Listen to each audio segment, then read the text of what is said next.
Alors aujourd'hui, je vais parler des relations de couple avec des notions qui vont s'appliquer de toute façon dans la vie quotidienne avec ses amis, avec sa famille, avec des inconnus, mais je veux l'appliquer spécifiquement au couple parce que c'est plus facile de s'oublier quand on est en couple que dans une autre relation de la vie sociale. C'est plus difficile de rester à sa place, aligné avec soi-même, épanoui, sur un chemin d'évolution et d'épanouissement. Quand on est en couple, c'est plus difficile que lorsque l'on est seul ou que l'on est dans la vie sociale classique. Alors, il y a une phrase de Neale Donald Walsch, tirée de son livre Des conversations avec Dieu, que j'ai lu il y a 2 ans maintenant, qui dit « L'amour, c'est je veux pour toi ce que tu veux pour toi ».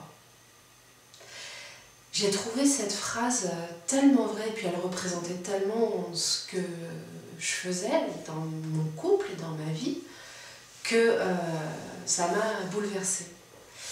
Et je ne comprenais pas pourquoi, malgré tout, en appliquant ça, ça ne fonctionnait pas. Alors, il y a plusieurs raisons au fait que ça ne fonctionne pas. C'est que si l'autre n'est pas non plus dans cette démarche-là, forcément, il y a un moment où ça va frictionner. Au-delà de ça, j'ai aussi compris que cette phrase, elle disait tout, mais que l'être humain, lui, avait tendance à rajouter derrière d'autres significations. Donc cette phrase ne dit pas, par exemple, « je veux pour toi ce que je veux pour moi ». Elle ne dit pas non plus « je veux pour moi ce que tu veux pour toi ». Et elle ne dit certainement pas « je veux pour toi ce que tu veux pour moi » en oubliant qui je suis et ce que je veux pour moi. Toute la nuance est là. À qui donnez-vous votre pouvoir? Parce qu'à partir du moment où vous voulez pour l'autre ce qu'il veut pour lui-même, vous êtes juste. Mais vous n'êtes pas juste si derrière ça vous ajoutez au détriment de moi-même et de mon évolution et de mon équilibre ou de mon alignement énergétique ou de mes passions, de qui je suis. Là, c'est pas juste pour vous. Et vous ne pouvez pas construire quelque chose de vrai, quelque chose d'épanouissant comme relation de couple, si vous n'êtes pas aligné pleinement avec qui vous êtes. Cette phrase ne dit pas non plus qu'à partir du moment où on applique le « je veux pour toi ce que tu veux pour toi », l'amour sera éternel et durable. Parce qu'à n'importe quel moment dans un couple, il est possible que ce que l'autre veut pour lui ne soit pas bon, ou ne soit pas juste, ou ne soit pas aligné avec ce qui est bon pour vous. Au-delà, sans jugement, sans jugement de valeur, sans jugement de bien, de mal, voilà, c'est juste qu'à un moment, l'évolution de l'un se sépare de l'évolution de l'autre. Ça veut dire que le chemin que vous aviez fait ensemble, il est terminé et que vous êtes amené vers autre chose, que lui est amené vers autre chose. Et c'est bien comme ça. Regardez avant tout ce qui est bon pour vous. Ça coupe le côté dramatique de la relation. Ça coupe toutes les fausses croyances qui disent que quand on choisit quelqu'un, c'est forcément pour la vie. Non. On a plusieurs vies dans une vie.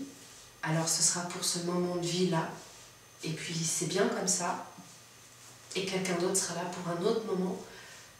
Une grande partie des gens que je reçois en soins ont des maladies de couple.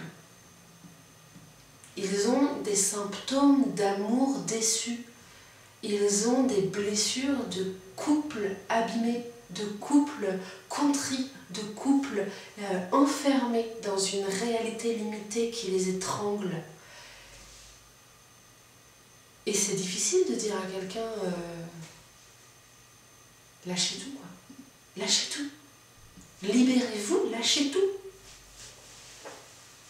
Alors, on peut leur expliquer, je veux pour toi ce que tu veux pour toi, à partir du moment où c'est bon pour moi, où c'est juste pour chacun de nous. Voilà. Ça s'applique dans la vie, on l'applique beaucoup plus facilement avec sa famille, quoique avec ses amis, en tout cas, on l'applique beaucoup plus facilement. Ça veut dire aussi qu'on sort du jugement, parce qu'à partir du moment où on juge une action dans sa valeur ou pour ce qu'elle est, on la juge par rapport à ses propres références personnelles, qui sont ses propres blessures, et qui ne correspondent pas à l'autre, on les projette sur l'autre. Et de ce moment-là, on n'est à la fois ni en accord avec soi-même, avec qui je suis, et on n'est plus dans l'écoute de l'autre. Donc on rate les deux parties du plaisir qu'on pourrait avoir à accompagner quelqu'un sur son chemin de vie.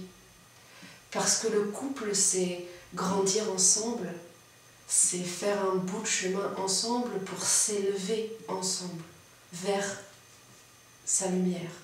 Donc si on projette sur l'autre ses propres attentes, ses propres failles, et qu'on extériorise les problèmes au lieu de les regarder en face comme étant les siens, on passe à côté du couple, on passe à côté de son chemin, on passe à côté de tout le plaisir du partage réel entre deux personnes.